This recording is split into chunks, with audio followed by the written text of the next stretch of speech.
பரவாயில்ல. அது அனைவருக்கும் வணக்கம். நேற்று அந்த ஃபஸ்ட்டு பாகம் ஒன்று ஆன்சர் கீ போட்டதில் ஃபஸ்ட்டு கொஸ்டின் நான் சில இது தப்பாக சொல்லிட்டேன். அதாவது ஃபஸ்ட்டு கொஸ்டின் பார்த்தீங்கன்னா, பாலாங்கிறவர் பார்த்தீங்கன்னா, சர் ரியலிசம் அப்படிங்கிற நூல் எழுதியிருப்பார். கானா சுப்பிரமணியம்ங்கிறது இலக்கிய விசாரம். நான் அந்த கானா சுப்பிரமணியனாலே பொய்த்தேவு அப்படிங்கிறத வச்சுட்டு அதன் அடிப்படையில் இருந்த நாவலாக இருக்குமோ அப்படிங்கிறத மாரி யோசனை பண்ணி நான் தவறாக சொல்லிட்டேன், மன்னிக்கவும். அதே மாதிரி பார்த்தீங்கன்னா, வேறு ஒரு கொஸ்டினுக்கு ஒரு சில கொஸ்டின்கள் தகவல்கள் எனக்கு எக்ஸ்ட்ரா கிடச்சிது. அது என்னன்னு சொல்லி பார்த்தீங்கன்னா, 77வது கொஸ்டின் அதாவது கால அடிப்படையில் வெளிவந்த உலக அறிஞர்களின் நூல்களை நிரல்படுத்துக அப்படிங்கிறாங்க. அது அத்தினா கிரேக்க பெண் தெய்வ கோயில் ஆலிஸ் ரோசி 1895. இவங்க தான் மகளிரியம் அப்படிங்கிறத மறுத்துட்டு அதாவது அந்த சொல்ல பெண்ணியம் அப்படின்னு சொல்லி மாற்றிருப்பாங்க.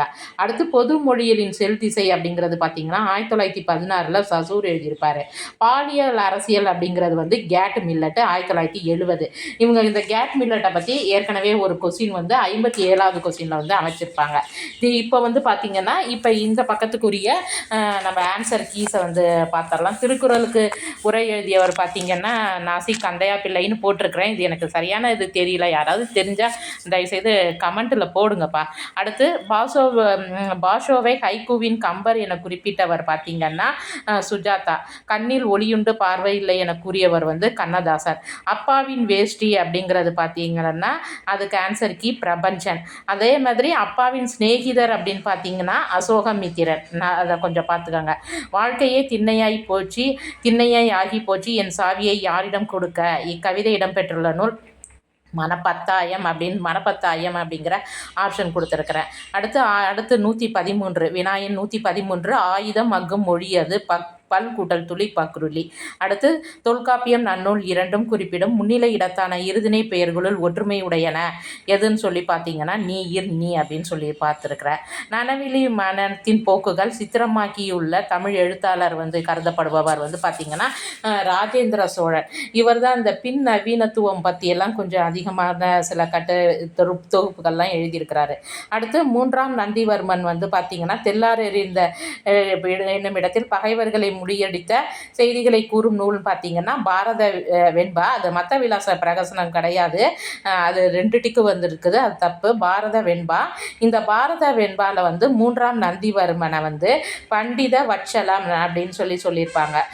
அதேமாரி இப்போ 117வது கொஸ்டின் பாருங்கள்.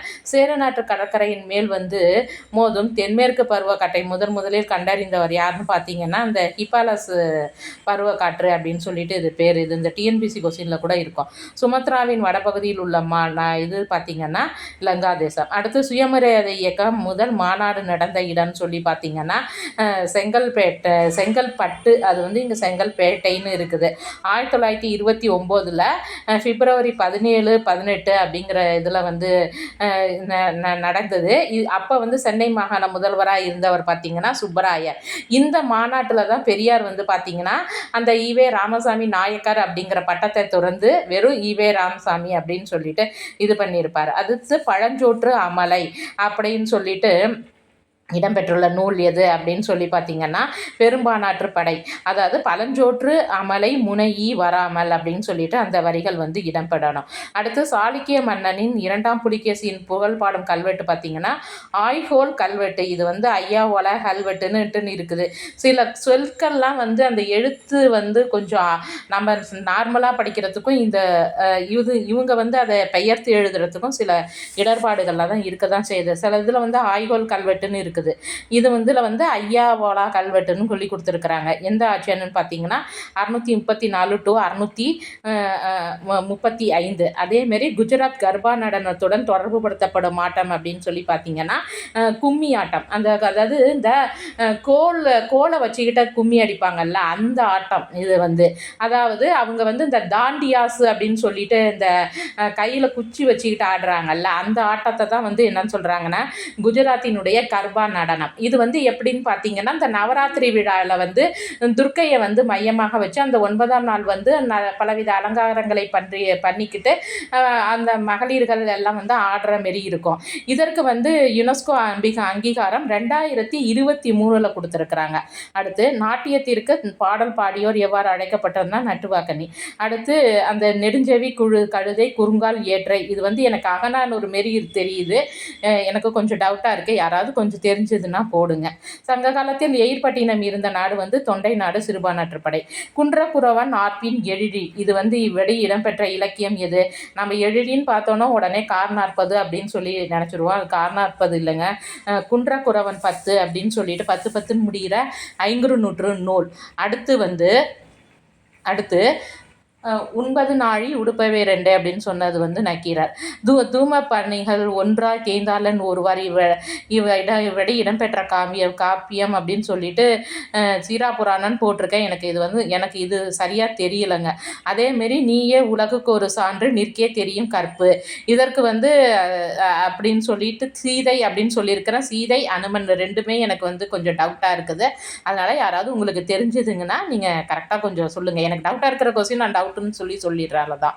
கம்பனும் மில்டனும் ஒரு புதிய பார்வை அப்படிங்கிற இது ஒரு ஒப்பிலக்கிய நூல், ஒரு சிறந்த ஒப்பிலக்கிய நூல். இதை எழுதினவர் பார்த்தீங்கன்னா எஸ் ராமகிருஷ்ணன். அதாவது அந்த ஈடன் பகுதியையும் நம்ம கம்பராமாயணத்தினுடைய அந்த இடப்பகுதிகளையெல்லாம் பற்றி மிக அழகாக ஒப்பிட்டு சொல்லியிருப்பார் ஒப்பிலக்கியத்தில். அடுத்து சாபீர் கடன் தீர்த்த படலத்தில் அமைந்துள்ள பாடல்களின் எண்ணிக்கை 15. அடுத்து ஆண்டாள் பிள்ளை தமிழில் அமைந்துள்ள பருவங்களின் தொகுப்பு பார்த்திங்கன்னா 14. என்னன்னு சொல்லி பார்த்திங்கன்னா காப்பு, அவையடக்கம், பழுச்சுனர் பரவல், காப்பு, மறுபடியும் செங்கீரை, தாள், சப்பானி, முத்தம், வாரானை, அம்புலி, சிற்றில், சிறுசோறு, பொன்னூசல், காமநோன்பு அப்படின்னு சொல்லிட்டு ஒரு 14 பருவங்கள் வந்து இருக்குது. இதில் மட்டும்தான் வந்து பிள்ளைத்தமிழில் மட்டும் முதல்ல இந்த பழுச்சுனர் பரவல் அப்படிங்கிறது வந்து முதல்ல இருக்கும். இது வந்து எதை ஒட்டி எழுந்த பகுதி அப்படின்னு சொல்லி பார்த்தீங்கன்னா அழகர் பிள்ளை தமிழை ஒட்டி எழுந்த பகுதியாக இருக்குது அப்படின்னு சொல்லிட்டு இருக்குது. அடுத்து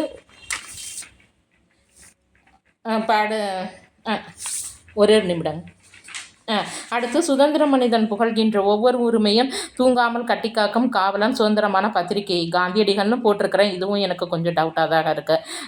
அடுத்து நாளிதழ்களில் இடம்பெற்ற முதல் இந்திய மொழி வங்காளம் போட்டிருக்கேன். ஏன்னா இந்த பெங்கால் கெசட் அப்படிங்கிறது தானே முதல் இதெல்லாம் வந்துச்சு அதனால். அடுத்து வாட்ஸ்அப் நிறுவனத்தை தொடங்கியவர்கள் யார் அப்படின்னு சொல்லி பார்த்தீங்கன்னா இது சரி யாருக்கு கொஞ்சம் இதெல்லாம் ஞாபகம் இருக்குன்னு சொல்லுங்களேன். முதல்ல பார்த்தீங்கன்னா இந்த 2009 யாஹூ அப்படின்னு சொல்லிட்டு இருக்கும். இப்போ உள்ள பிள்ளைங்களுக்கு அது தெரியுதா என்னன்னு தெரியல. அதில் பணியாற்றின 2 பேர் யாருன்னு பார்த்தீங்கன்னா ஜான்கோமும் இதில் வந்து இன்னொருத்தர் வருவார் பிரையன் ஆக்டன். அவங்க 2 பேரும் தான் சேர்ந்து இந்த வாட்ஸ்அப் அப்படிங்கிற வந்து நிறுவனத்தை வந்து தொடங்கினாங்க. அடுத்து 1939ஆம் ஆண்டு அகில இந்திய வானொலி நிலையத்தை தொடங்கி வைத்தவர் யாருன்னு சொல்லி பார்த்தீங்கன்னா ராஜாஜி 1939ஆம் ஆண்டு தொடங்கி வச்சிருக்கிறாரு. அடுத்து பதிற்றுப்பத்தின் எண்ணின் அடிப்படையில் பாட்டுடை தலைவனை நிரல்படுத்துக. இதற்கு ஆப்ஷன் வந்து சி. இது எல்லாமே போட்டிருப்போம், நமக்கு தெரிஞ்சது தான். அதாவது 2ஆம் பத்து பார்த்திங்கன்னா குமட்டூர் கண்ணனார் பாடியிருப்பார். யாருன்னு பார்த்தீங்கன்னா இமயவரம்பன் நெடுஞ்செருளாதன். 3ஆம் பத்து பார்த்திங்கன்னா பாலை கவுந்தனமனார் பல்யானை செல்களு குட்டுவன். 4ஆம் பத்து பார்த்திங்கன்னா காப்பியனார் கலங்காய் கண்ணி நார்முடி சேரல். 5ஆம் பத்து பார்த்திங்கன்னா பரணர் கடல் பிறக்கொட்டிய செங்குட்டுவன்.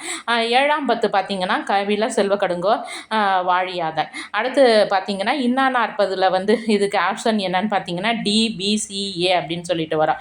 அதாவது யானையில் மன்னரை காண்டல் இன்னா, ஊனை தின்று ஊனை பெருக்குதல் இன்னா, அடுத்து தேன் நெய் புளிப்பின் சுவை இன்னா, கான்யாறு இடையிட்ட ஊர் இன்னா அப்படின்னு சொல்லிட்டு DBCA அப்படின்னு சொல்லிட்டு 2வது ஆப்ஷன் வரும். அடுத்து சிலம்பில் மங்கள வாழ்த்து பாடலின் சொற்களை நிரல்படுத்துக. இது வந்து நம்ம இந்த அகர வரிசைப்படி இது படுத்துறது தான். ஃபஸ்ட் எடுத்தோன்னே காவிரி நாடன், அடுத்து பார்த்திங்கன்னா கு குளிர் வெண்குடை அப்படிங்கிறது வந்திருக்கு. அடுத்து நாமநீர்வேலி வி அப்படிங்கிறது வா அப்படிங்கிறதுலனால டிங்கிறது வருது. அப்போ இதனுடைய ஆப்ஷன் பார்த்திங்கன்னா 4ஆக அமைந்துள்ளது. அடுத்து உடம்பின் நிலைமையை கூறும் குண்டலகேசியின் பாடல் வரி. இந்த பாடலும் எல்லாருக்குமே தெரிஞ்சிருக்கும். அதாவது பாலைங்கிறதுக்கு வந்து பாலனாம் தன்மை செத்தம், அடுத்து காளையாம் தன்மை செத்தம், காமுறும் இளமை செத்தம், மீளும் மூப்பு அப்படின்னு சொல்லிட்டு அந்த பாடல் வரிகள் அமையும். அப்போ இதற்கு வரிசை முறைன்னு பார்த்திங்கன்னா வந்து பார்த்திங்கன்னா பாலை காலை, அதுக்கப்புறம் வந்து இளமை, அதற்கப்புறம் மூப்பு அப்படின்னு சொல்லிட்டு வரும். அடுத்து குற்றால குறவஞ்சியினுடைய அந்த பாடல்களுக்கு வந்து அந்த ஆப்ஷன் என்னன்னு சொல்லி பார்த்திங்கன்னா அந்த பாடல் முதல்ல வந்து பார்த்திங்கன்னா நீங்க காண்பது சேர்ந்தவர் பாவம், அடுத்து பார்த்திங்கன்னா தூங்க காண்பது மாம்பழ கொத்து, அடுத்து பார்த்திங்கன்னா வீங்க காண்பது மங்கையர் கொங்கை, அடுத்து ஏங்க காண்பது மங்கள பெருகை. இந்த பாடல் எப்படி இருக்கும் அப்படின்னு சொல்லி பார்த்தீங்கன்னா நீங்க காண்பது சேர்ந்தவர் பாவம், நெருங்க காண்பது கண்ணலிர் சென்னல், தூங்க காண்பது மாம்பழ கொத்து, சுழல காண்பது பூந்தயிர் மத்து, வீங்க காண்பது மங்கையர் கொங்கை, வெடிக்க காண்பது கொல்லையின் முல்லை, ஏங்க காண்பது மங்கள பேரிகை, ஈசர் ஆரிய நாடங்கள் நாடே அப்படின்னு சொல்லிட்டு அந்த குற்றால குறவஞ்சியில் அந்த நாட்டு வழியம் பற்றி சொல்லும்போது இந்த பாடல் வரிகள் இடம்பெறுது. அடுத்து அம்பையின் சிறுகதைகளில் எதுன்னு சொல்லி பார்த்தீங்கன்னா மிலேச்சன், மிருத்யு, சூரியன். அதற்கு அப்போ BCD ஆப்ஷன், அதற்கு விடை ஆப்ஷன் பார்த்தீங்கன்னா சின்னு சொல்லிட்டு வருது. இதுக்கு இன்னும் கொஞ்சம் கொஸ்டின் மட்டும் இருக்குது. அது